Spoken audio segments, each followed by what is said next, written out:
Merci Koko Nanga yende Jésus Nanga, yende Sauveur Nanga. Et puis d'ailleurs Koko Nanga l'équipe Abraham, l'équipe Naba Jésus. Koko Nanga l'équipe Ba Musika. Bon, tozonga na nini na biso. Et ça le mutema passe au bibo La moine ne suit. Même pas. Jusque.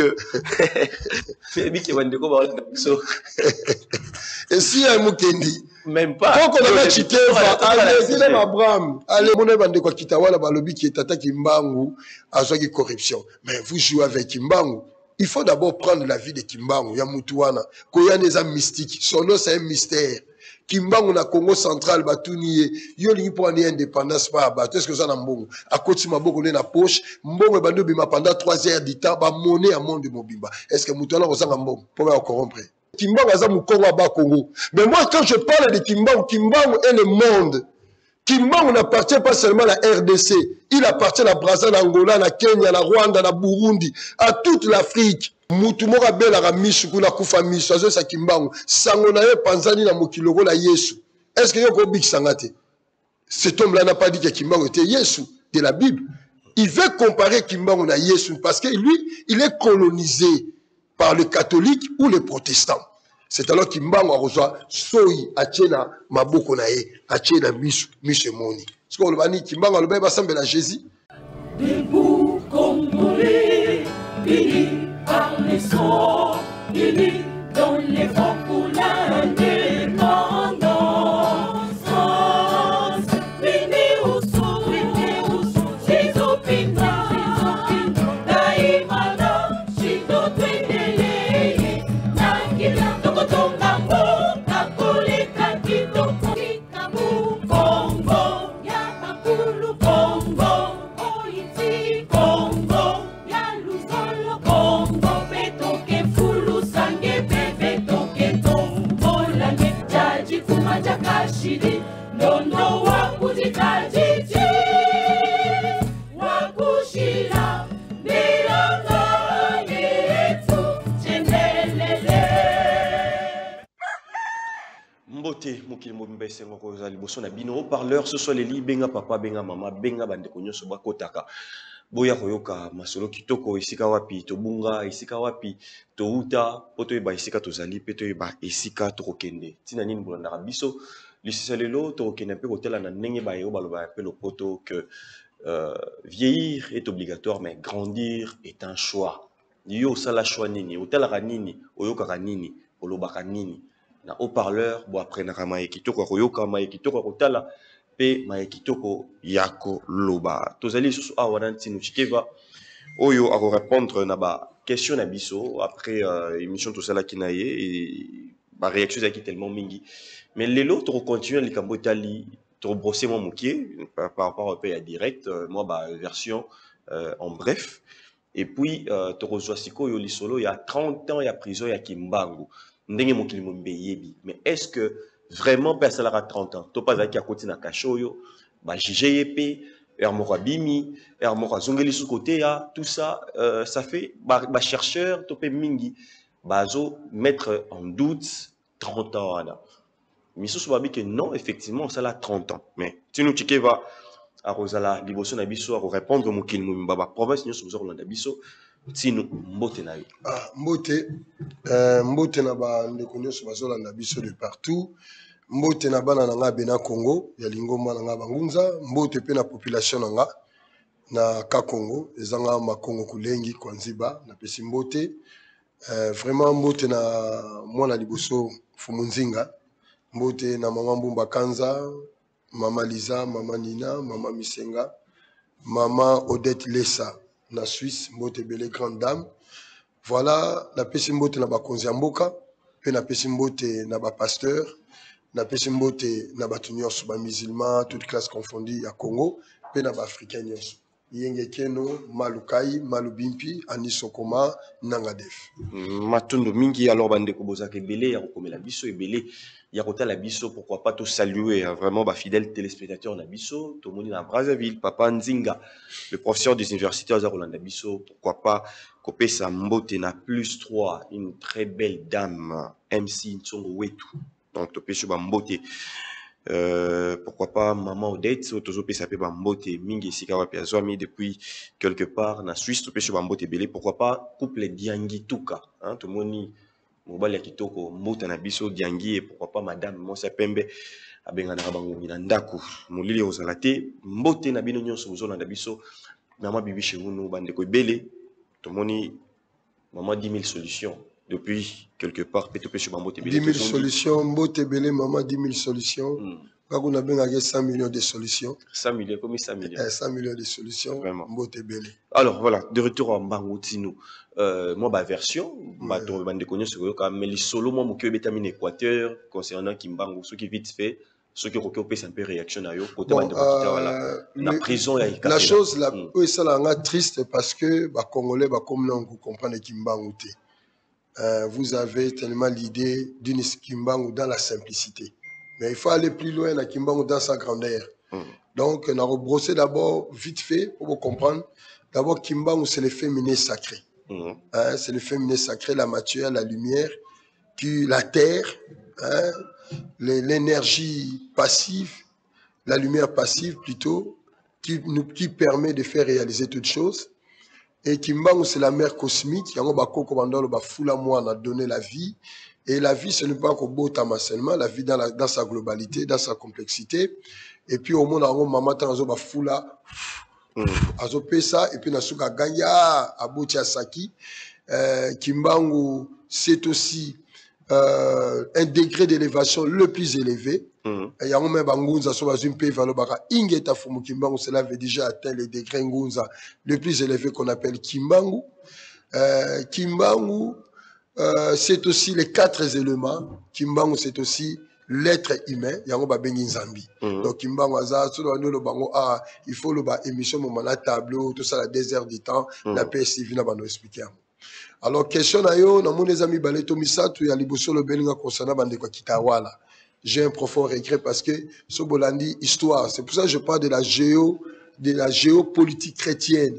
Oui, c'est pas ça qui pendant la colonisation d'Abisso, avec plusieurs mouvements chrétiens religieux, témoins de Jéhovah, protestants, catholiques, armés d'Israël et consorts. Oui, c'est qui même na base, il y a un mouvement ébélé, tout ça dans l'élo, pas un Abisso, qui s'affilie à beaucoup, mais dans la tendance, on a toujours. Si je prends le cas Kitawala, le Kitawala, c'est juste une interprétation du témoin de Jéhovah. C'est origine à Kitawala. Vous pouvez aller vérifier dans le document historique où ils ont Kitawala. Le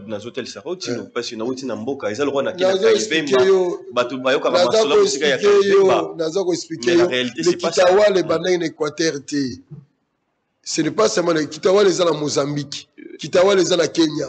Kitawala les en Ouganda. Le Kitawala, c'est juste une continuité du témoin de Jéhovah. C'est comme le mouvement. C'est comme le mouvement padiste. C'est une continuité de l'armée d'Issali. L'église Kimbangi, c'est sa continuité à Kingunza. Non, l'église Kimbangi, c'est juste une continuité de la religion chrétienne. C'est ça. Mais nous avons expliqué. Tozo koma.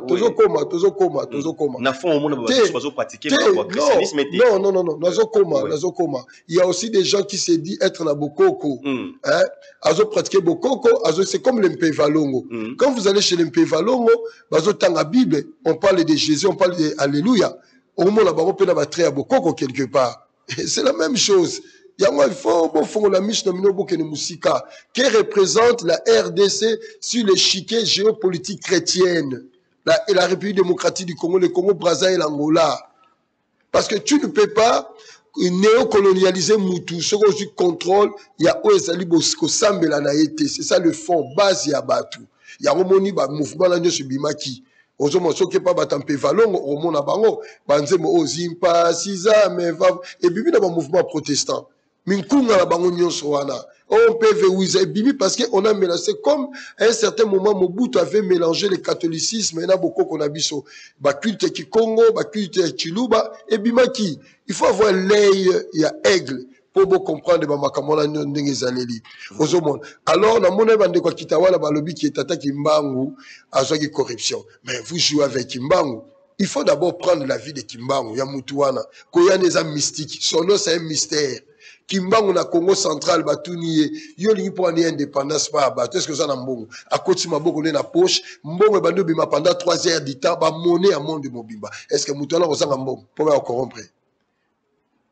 Kimbangu mutalamusi mutasali 50 ans na Samabele. A na parlé du peuple. Awa RTNC. Et yaki cimetière. Botu na chef Lukalamba. Cimetière ba roi Umbu. C'est Kimbangu qui va à la bébé à la moussière après 50 ans, bimse mukolo à 50 ans. Kimbangu boke na lutende le bomo na lokolo na ye tanga marché na mai ayeti na lutende la nyati etikala wana mindele bayaka batutu bayaka otia lokolo na bango. Oke na prison ya boma mukola bima ti lelo mirwana ekweyaka l'état congolais alema ko bongisa mirwana. Est-ce que mutola koza muninga na biso? Kimbangu a temps, a 17h à commission au midi. Parce que à comprendre, à penser à villageois, ba beta, ba mindele pour ba kimisa Kimbangu. Et comme lui-même s'est donné en sacrifice pour la libération d'Abisso par sa souffrance, qu'est-ce qu'il va faire? Arrêter le temps et comme midi. Kimbangu a envoyé sa papa et Koutou. C'est moi qui a fait que Obeta Mundele. Bakangayo pour Oyanandolo à la cachette tout kuta ngana yo. Mais l'eau est comme ça. Version non démarrée, mais version ce que papa Milé écoute tout le temps à l'obarake. Les solos à Jésus-Christ. Il faut comprendre une chose. Ok, la version mon papa azala qui soda na prison na Kimbangu. Mutu moko bela ka mishuku na kufa miso azo sa Kimbangu. Sango na ye panzani na mokiloko la Yesu. Est-ce que yoko big sangate? Cet homme là n'a pas dit que Kimbangu était Yesu de la Bible. Il veut comparer Kimbangu à Yesu parce que lui, il est colonisé par les catholiques ou les protestants. C'est alors Kimbangu a reçoit Soyi, Achena, Maboko Nae, Achena, Miche Moni. Ce qu'on va dire, Kimbangu a le même ensemble à Jésus. Il faut bien comprendre. Il faut bien comprendre les choses et analyser. Créer un fondement, on a dit comment on a un mystère. Il y a même Yomukendi. On dit mal à comprendre Kimbangu parce que comme on est les mystères cachés, les révélateurs du mystère caché. Mystère est dépassé à Rabatou. Il y a un besoin de dépasser l'entendement de Kimbangu. Analyser Mukendi. Non, là, il faut prendre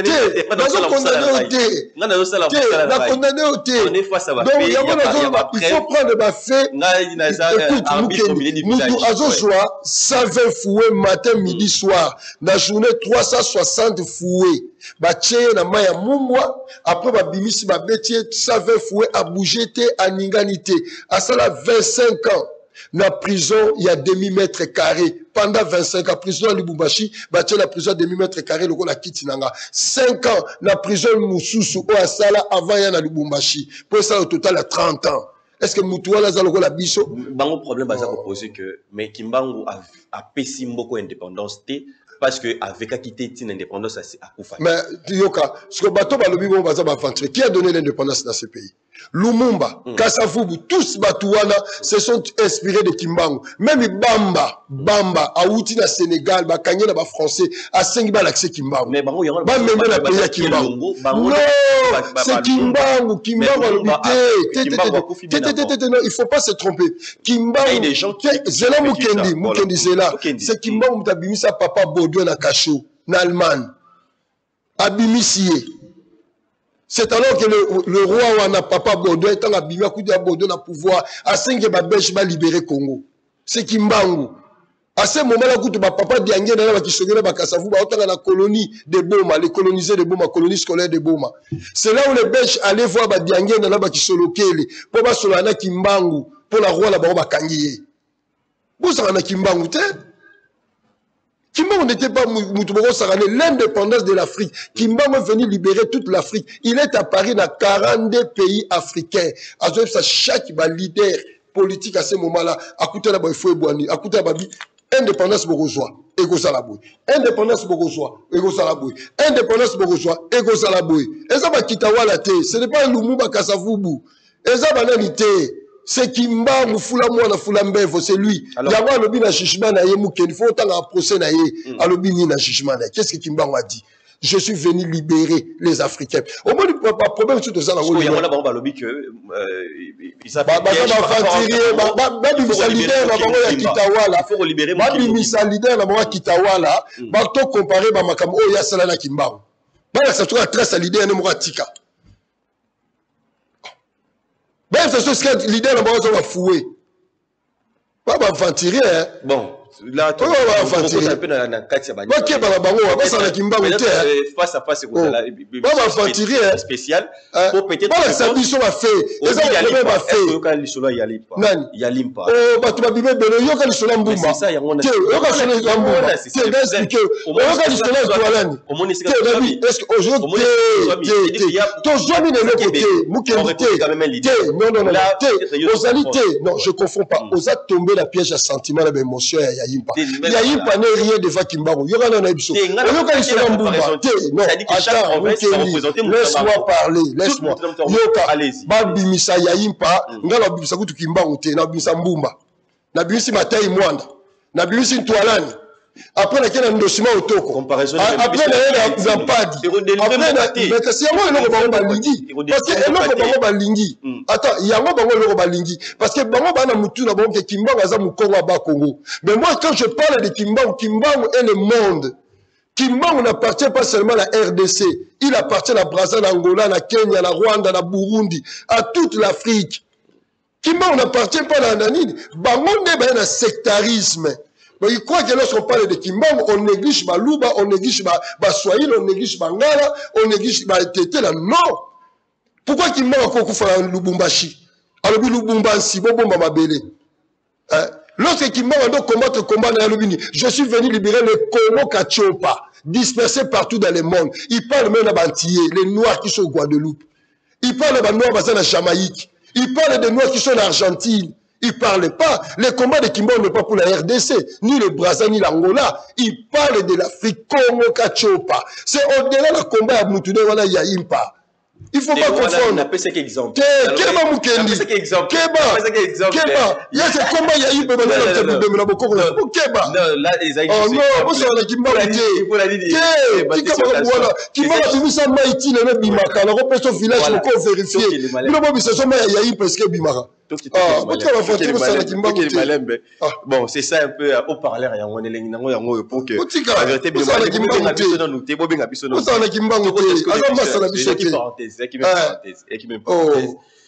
voilà. Nous avons un problème sérieux parce que chaque dimanche, Congolais, nous sommes avec l'église, Abraham, Moïse, tout le monde va kala. Masolo na biso moko, tout ça un problème. Il y a un moment que tout y est battu. Même en Boutbélé, tu n'as pas mingi zole qui la bango, waouh, même en Dekobélé, en Balobara, mingi bazo comprendre parce que chaque dimanche, chaque mercredi, chaque nini tokenande pour apprendre masolo batoué rapporter les bisous et le moko te.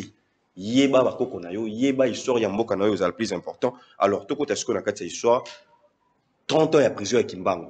Tout côté un peu nango. Est-ce que réellement parce que autant ba jugement, il y a prison na Boma. Autant qu'il y a na Mbanza Congo, Mbanza Ngungu, si je me trompe, et puis bisika mo mingi, et puis ma place msoupé te koma qui na ba prison msusu.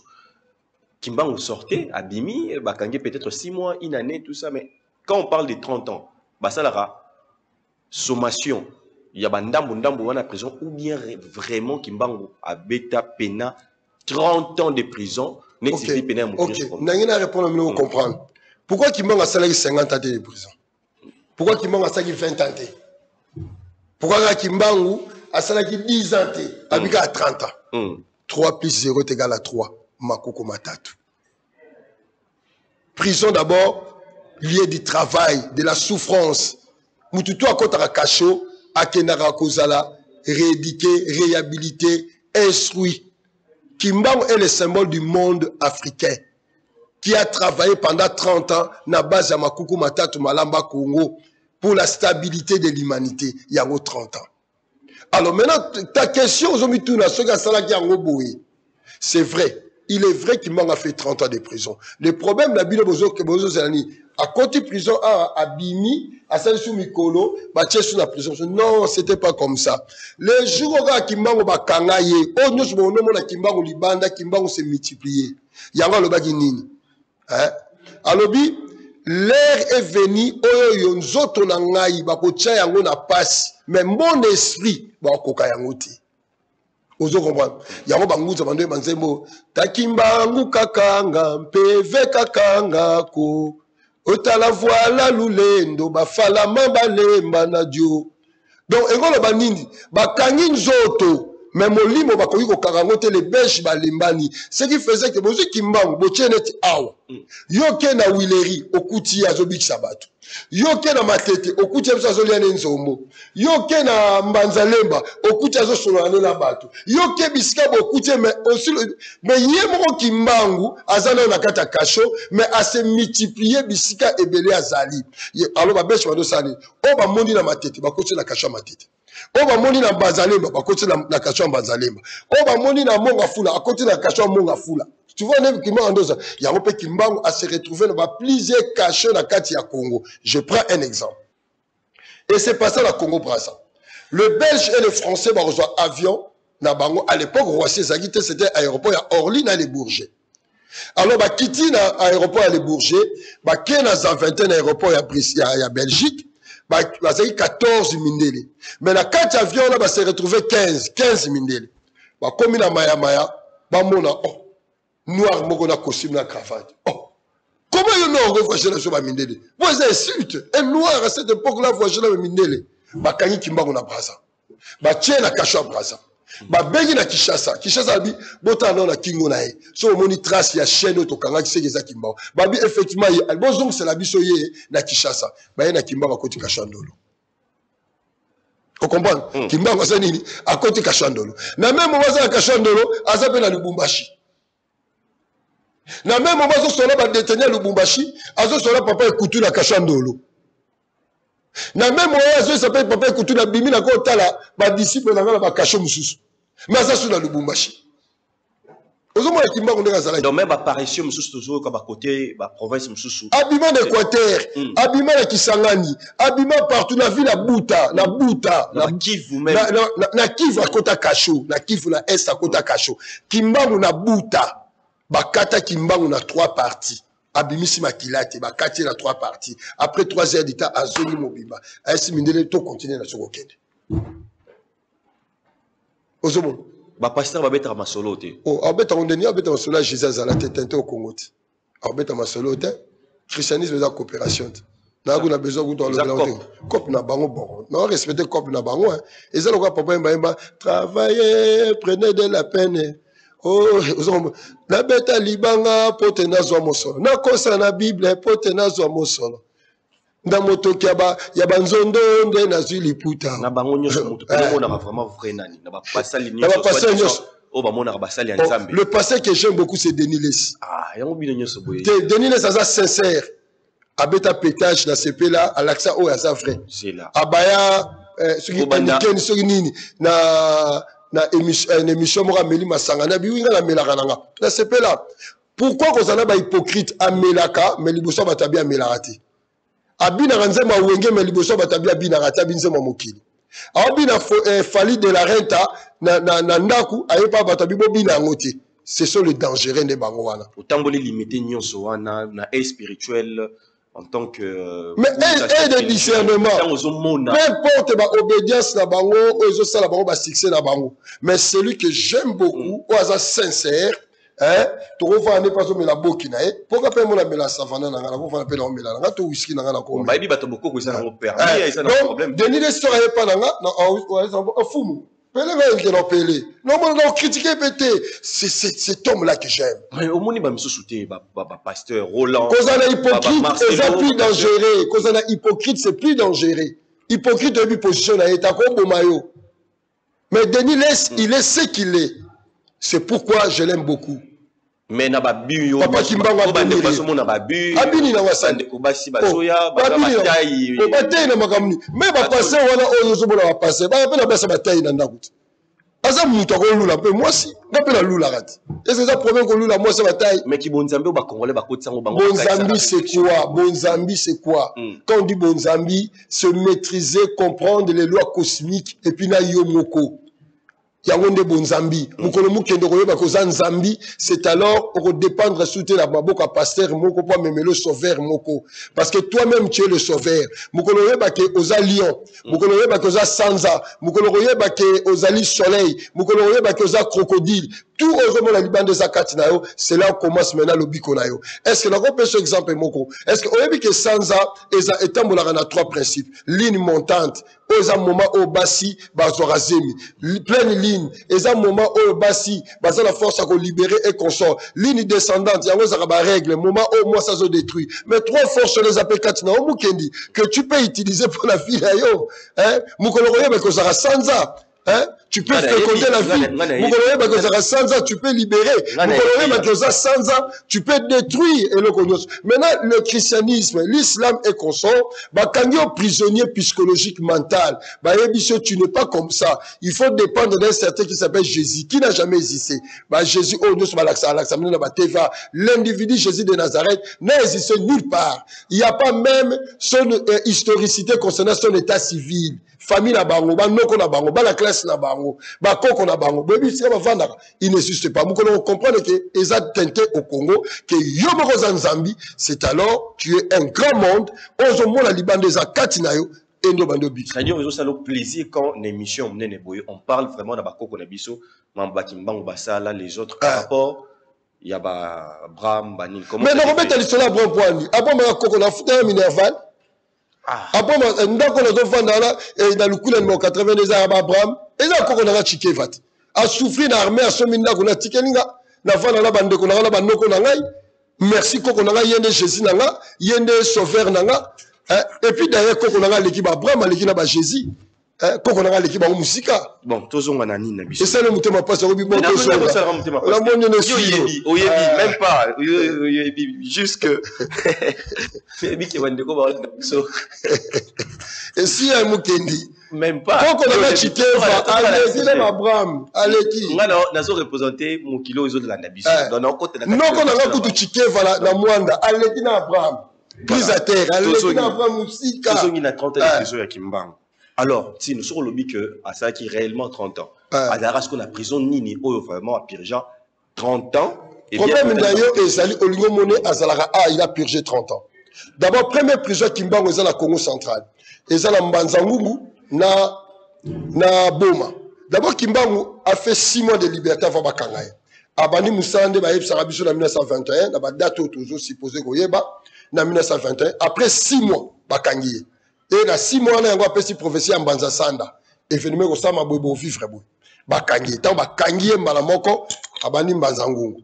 Abandi ba prison nyonso na nzela abandi ko tambo ba passa ba kasho arrestation de bandi wana ba tchena kasho kimba bando lingata za libanda ntango ba jeu mamo ba tchena kasho et puis bazo changer de kasho en kasho et sa vie durant 30 ans de souffrance il a vécu dans la ba kasho et tout ce que tozo mona likimba ko libanda za ba multiplication na parce que kimba était omniprésent.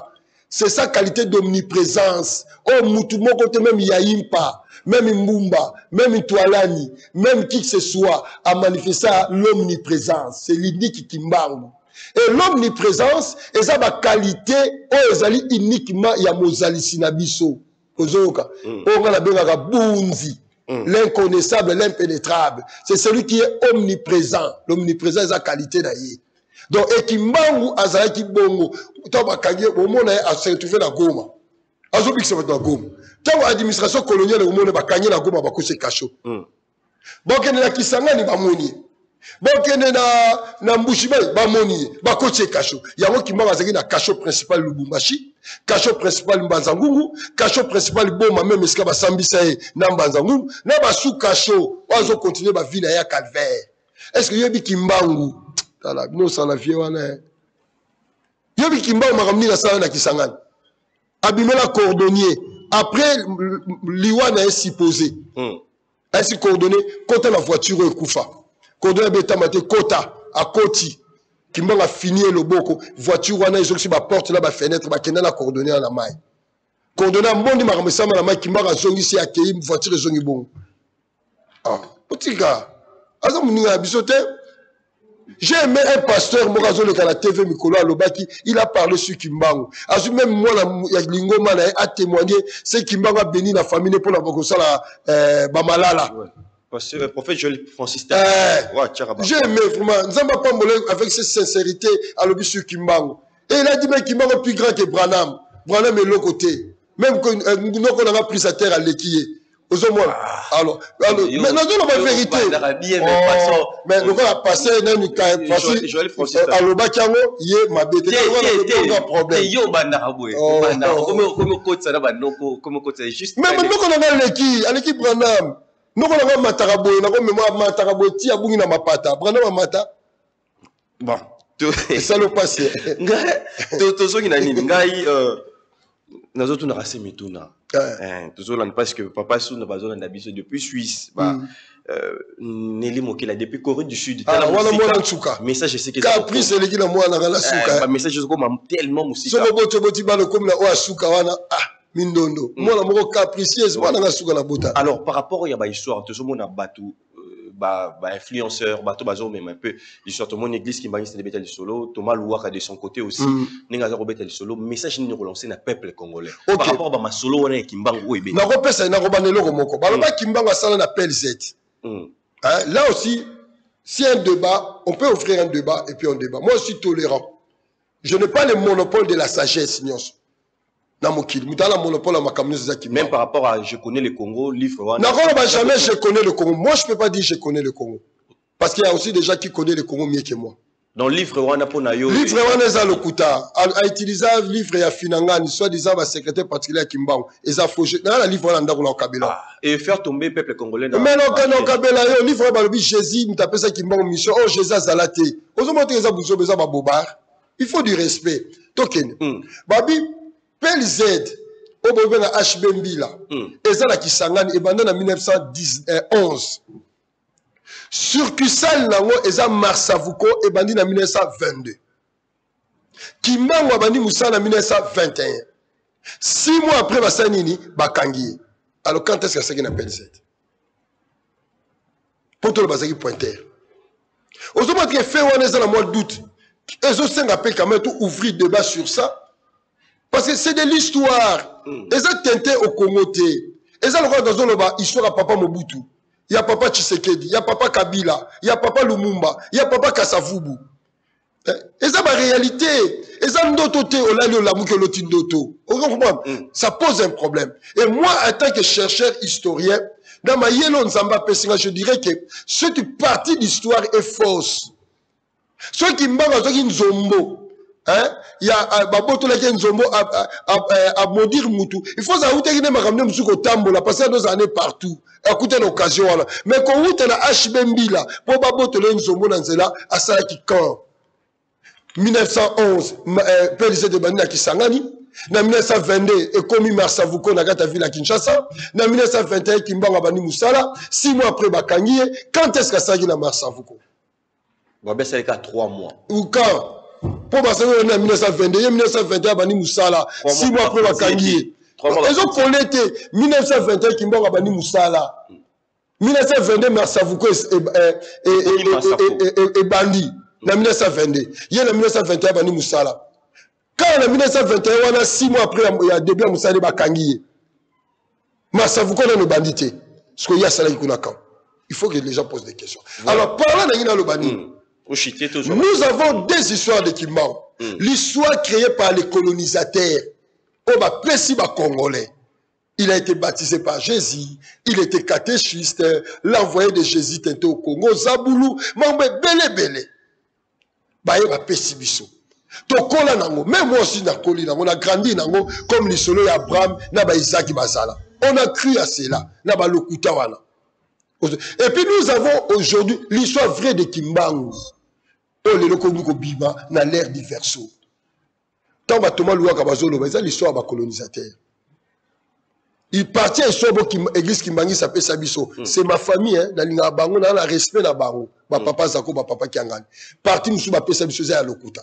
Je ne suis pas venu sur au fond là, brèche là. Ozomo. N'a pas ça 3 choses. Il a venu à Kimbangu. Ozomo. Balobi Kimbangu tant à Yaki, une semaine avant Moule Bana Obeta. Et après, ma bête porte, maman Kouyela, papa Kouyela, maman Louis, Bimia Binga comme la Kimbangu. Je ne vais même pas sang, sans appeler comme Simo. Tout ça, sur l'histoire, Moussou Balobi, papa Kouyela, maman Louis, on la bilanga, kake bête, bolo, rotamou, on a comme les Kimbangu. T'as la confusion, Moussou. Alors, ton dit ma histoire, ni. Deux versions, noir et histoire. Et ça, l'écouter ça, la naissance à Jésus. Version à Matthieu Moussoussou, version à l'équipe Moussoussou. Mais oui, exactement. Exactement. Baby, comment vraiment votre version? Mais les Congolais doivent étudier, doivent beaucoup lire. Malheureusement, peut battre la raté. Livre de la Bible. Téléspectateurs, tu commis dans parce que vous avez et belé maintenant tu commis au Fongoli. Donc vous avez un premier numéro. Pour ba balingi ba kota ba tuna ba question na bango. Vous avez un premier numéro, deuxième numéro et pour permettre à bino il y a premier numéro c'est Isao ya Vodacom, deuxième numéro est Orange pour la ba message topé na WhatsApp pour que ça la ngosiko pour tout ko campé ko landa bino malamu sino toujours comme déjà na souka le temps que tout soit moi bande mais olobi na deux versions moko o isingil tout retenir Isaya nini. OK. Na muku seka. Bango nyoso me baleza ba fausse version. O to kola nango. Que balokota Kimbangu na maman lui na papa Kouyela. Maman lui soi-disant grande sœur il y a maman Kinzeli. Voilà, alors on va prendre le premier intervenant. Allô Ndeko, au Bengi Bisso. Na Bengi Bino précisément na mo commune na Mongafula, mais c'est Tony Chimbalanga. Na lina tena mchana. Ah papa Tony, mais quand on le maman makasi parce que OK, na lina tunabo. Oui. Tony langae. D'abord, chanter toujours Timbangu, Azemi Christo. Message ya Timbangu. Est-ce qu'à côté, il y a un côté, il y a pas qu'à zone, il y a tout. Justement, à ce que tu as Congo, il y a un Congo, il y a un Congo, il y a un Congo, il y a un Congo. Après, on dit bien côté, c'est pas qu'à zone, il y a un Congo. OK, bon, je te comprends la question na yo, eza ki ozotu na soki vision na bango eza ndenge ni ntango balo bele kambo Timbangu. Pona kaka ba yindo. Congo, bien ko kende ko ani mokili mobimba, e ko suka na Congo bien quoi. Voilà, merci. Plus vite. Papa Tony Motuna depuis Mongafula. Par rapport à Boso Balikambo Kimbangu, de façon de hôtel ici. Parce que même Bande Kwakita, la bataille, c'est qui pour la bango, mission est allée pour la Mokil Mumba. Parce que Mindele Missus peut bamon a passé. Mais, yo, dans des hôtels ici, par rapport à Kimbangu, au Bongo, la Pona, au Bunda, Pona Africa, il y a tout n'est pas Motuna Wana. Que yo pe vision abino na ndenge boso bele kambo Kimbangu ezaka rapona ba indo to ezapona mokili mobimba vision ya Kimbangu ya mission ezali pona mokili mobimba les noirs aye ko libérer le Congo Kachopa. Il faut que vous expliquer qu'est-ce que Congo Kachopa ezanini tena mo mukusi okay. Parce que bande voisin bele yepona yi kaka ba indo to pe ba ekokeli pe na asamile pe bokote obi kombo mundele. Et là, nous sommes ambassadeurs dans la Combo. Et là, nous sommes allés dans la Combo. Obi comment mundele. Obi comment. Vous savez qu'est-ce que le mystère du nom. Vous avez confusion ma mebele. Il y a un moment où il y a un problème. Tous les numérotés na ba l'écoderme. On n'est pas pareil. Ba l'écoderme. Donc, c'est-à-dire que... Ils ne sont pas pareils que nous. Kimbangu est venu libérer tous les Moïndo qui sont partout dans le monde. Voilà. Merci. On va prendre l'autre intervenant. Allô, Ndeko Bengi Bisso. Lobama Makasi. Allô? Voilà, on va prendre l'autre. Allô? Allô? Bandeko Vazoko Tebele. Bonjour, je réponds au nom de Gianni Makanda. Ngai naza chrétien. Mais nandimaka Kimbangu. Pekisa yatika kofinga Jésus-Christ. Aibisa ngai nani abota Kimbangu. Voilà. Bonjour Ezanga Sabati. Nalobi boye.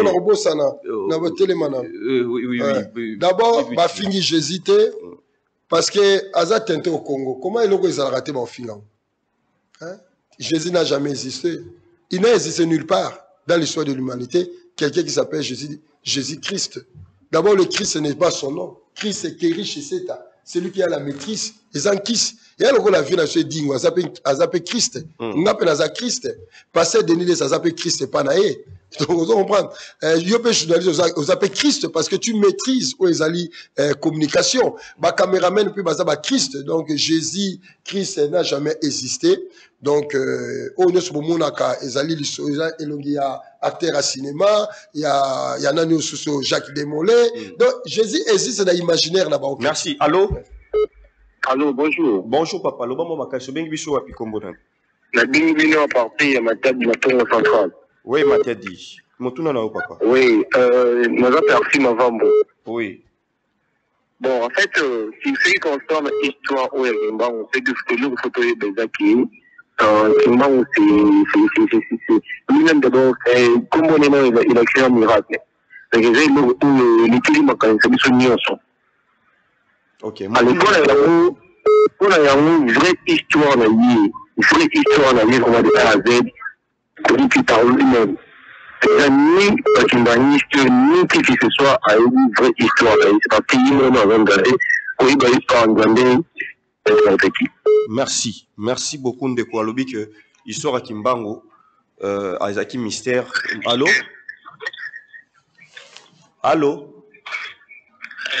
Oh là là. Il est parti, toujours en possible Ndeko un peu rapide. Alors, Yebisa, pour Ndeko, il y a lobby que, oui, depuis Matadi, que Kimbangu, Kobota, Kombo nae d'abord, et puis Kobota Manaïno, c'est qui mystère.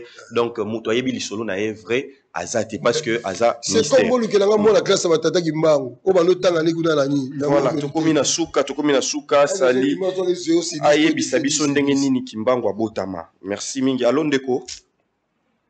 Allô? Allô Ndeko Mboto, Bengi Biso Wapi? Mboto, na Bengi Biso na Kimbangu. Oui, papa, Motuna Nayo. Na émission, Nazali, Kolandao, na c'était non ma carte, mais na ngina tu na papa boye. Kimbangu yemu abeta bana ya na papa oyo bazali nani na Kimbangu c'est yemu abeta bango na yeba. Merci. Papa Tuni Motuna depuis Kimbangu qui va s'appeler une émission pour n'aroyer ceux qui badna au barana kamba na côté église Kimbangu ceux qui papa Kimbangu mutu abota bango. Merci ça boto rozongela. Bon, na le bagabo Kimbangu abota mokili mobimba abota ngai abota ba papa diange na abota na tata wana abota tout le monde. Voilà. Tokomi na suka bandeko. Voilà, Bolanda Biso Lobiso sur na 14h05 rediffusion na 3h du matin bobeti na YouTube Haut-Parleur TV Bolanda. Ba intégralité moento yambeza te zora ngonga mukie mingi vraiment ba réactions belé. Bonjour, il paraît que Kimbangu et Yaka. Bon, Kimbangu pas à Camerounais, Kimbangu pe aza Camerounais, aza Ivoirien, aza pe Mouyaka, aza Moutetela, aza Moulouba, aza Mounianga, azali ba nationalité nyonso. Merci. Que Kombo Nangai Taylor Kimbangu Mama Naye, Kombo Naye Nani. Bonjour, Aïb Sabiso, bonjour Izangai. On va prendre les derniers intervenants. Bandeko Babengi trop. Allô? Allô? Oui, to Komina Suka papa. Motuna Nayo. Bon, Motuna Nangai Nabengi Nakwasa Lubumbashi. Na ingine lobaboye nalanda bino Nakwasa Lubumbashi awa. Kimbangu aza pona biso baindo nyonso. Zola nanga. Oui papa, vite to Komina Suka. Allô? Il est parti. Merci Ntinou. Votre monique histoire à Kimbangu eza photo. Luka désert du temps pour naïa. Haut-Parleur malgré tout on attend moké. Mais na rosenga bo financer Haut-Parleur azwa temps abenganga 2 heures du temps la plateau émission spéciale. On va parler de Kimbangu dans le Kimbangu dans l'astrologie. Pour Kimbangu une science aussi. Kimbangu c'est un degré d'élévation le plus élevé. Oba papa mbumba empadi bakomaki. Kimbangu c'est la maman cosmique oba bengaka azalakati. Yango wana. Donc merci. On pense que Trozo est vendredi. Na profiter na pe sambote na bana na ngai mama Misenga, mbuta bazomba, mbuta Tony, mama Mbumba Kanza Fumwankanda, mama Nina Mbisha Mai, force et tranquille, maman Odette Lesa, grande dame Fumwabwala. Na Suisse yemutu aza chef coutumier na Suisse, maman Odette Lesa, maman Voudissa Ngouli, maman de maman. Merci, maman Ngioya, Yvonne, Mbote Ebele. Comme na Souka, et l'homme qui est sur la grande équipe, nous allons continuer. Quand on a biso mingi kokori ko fungu la bambote na yo, bino nyonso bolanda biso, bo continue toujours à vendredi, pour la question na bino, et puis lobby bolanda biso à 14h05, invité Moussou, et puis te rejoindre prochainement pour l'actualité. Bye bye.